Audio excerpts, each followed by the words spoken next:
Hi everyone, it's Niamh here and welcome to my art journaling channel.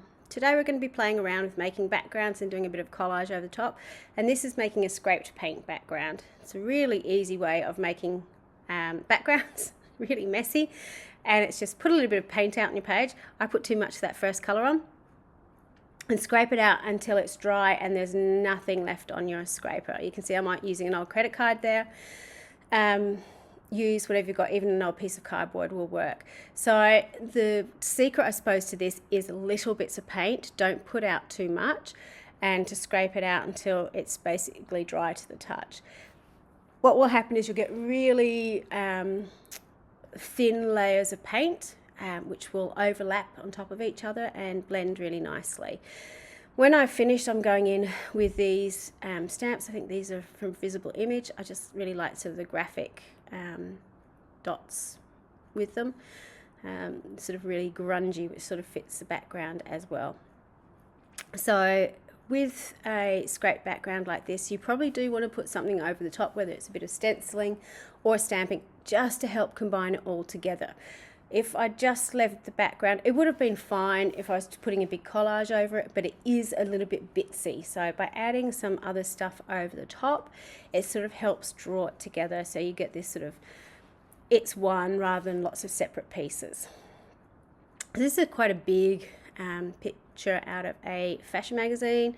I liked it because it had lots of black on it that I could doodle over and create my own sort of patterns and add my own colors into it. So with magazine pieces like this, that's what I really enjoy doing. I like adding the extra work to it.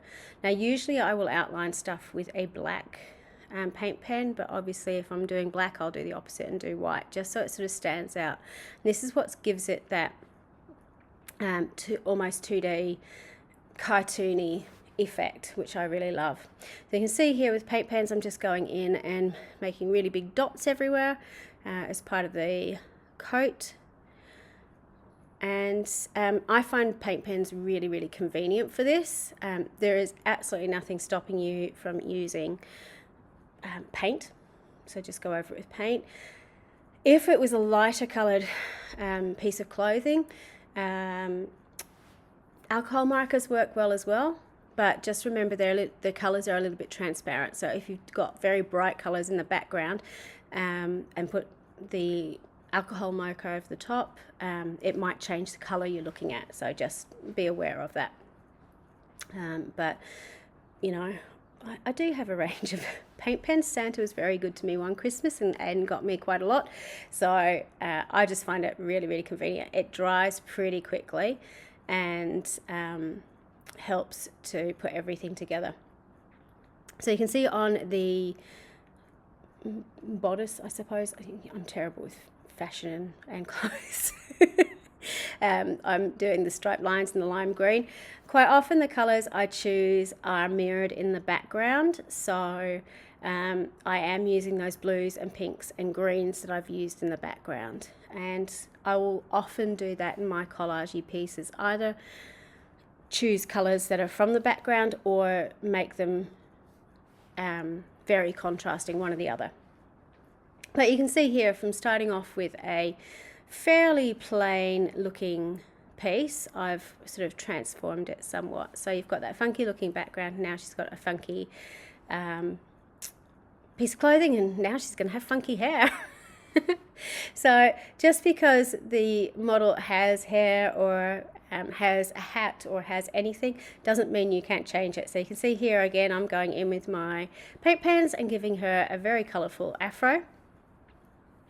And then I'm going in with some, what do you call them? These are washi eyes that I got from Jane Davenport. And then I've got a bigger mouth from another magazine picture. So quite often I'll swap heads. So you've got sort of that oversized proportion. You can see that on the other side as well.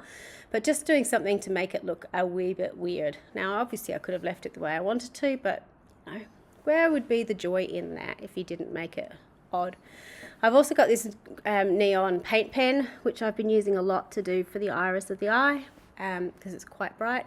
Then I'm going in with my black paint pen again and giving her some killer eyelashes just to sort of set it off. So it's very, very big and bold and in your face. Sorry, it keeps going out of focus when my hair comes in. You can see how grey I'm going on top.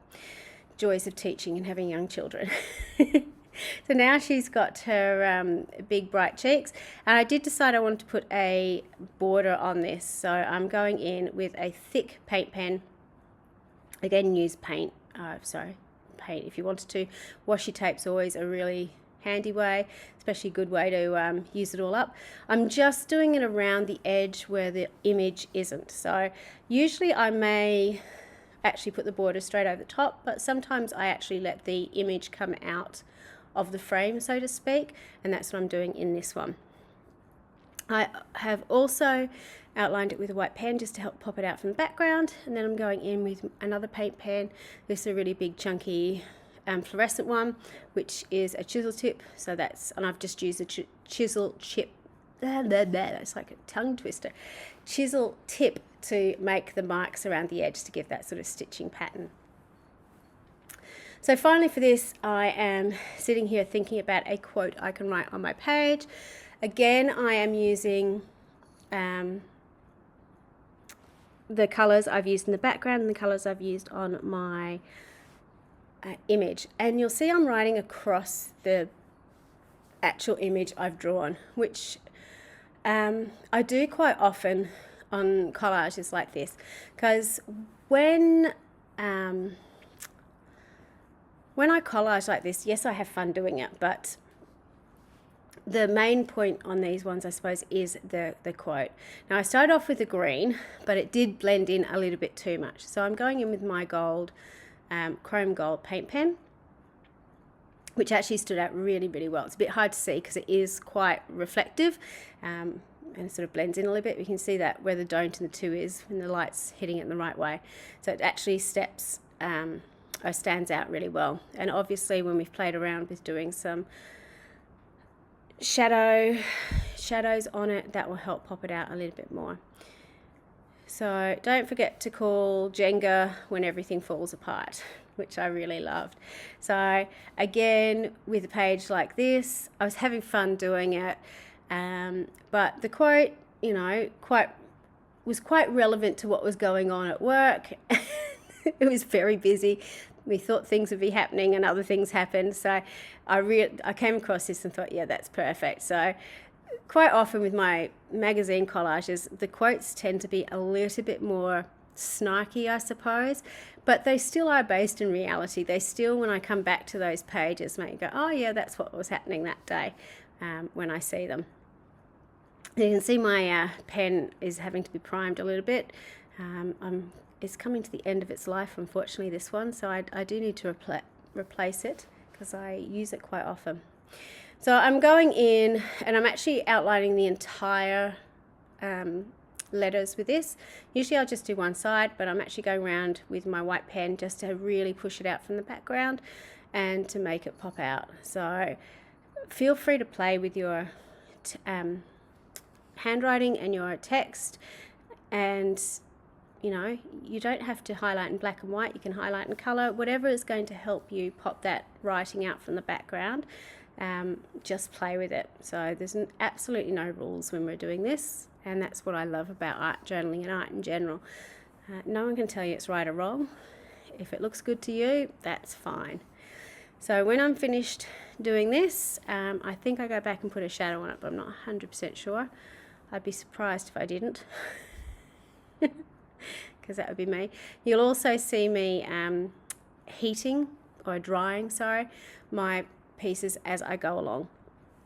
And that is, even though paint pen dries really, really quickly, I'm still quite cack-handed and will put my hand in wet paint quite often. So when I'm finished my art for the night, I tend to be covered in paint everywhere. So I have my heat gun there to dry off bits and pieces as I go along. It only is a quick blast. It's usually dry by the time I get there, but it's just a habit I've got myself into to stop myself smudging stuff. You can see by putting that black drop shadow on it how it really pops it the writing out from the background. You can see all the mark making, you can see the scraped paint in the background. So everything you've done still ends up on your page. It's still visible. It's just layered up. So you've got all these different layers to explore through as you're doing it, and it's lots of fun. The other thing is you don't have to do it all at once like I do. You could do a whole heap of backgrounds, and you could do a whole heap of collage, then you could do a whole heap of writing quotes in your book. So just because I'm impatient and do it all doesn't mean you have to. Thank you so much for watching. Until next time, bye for now.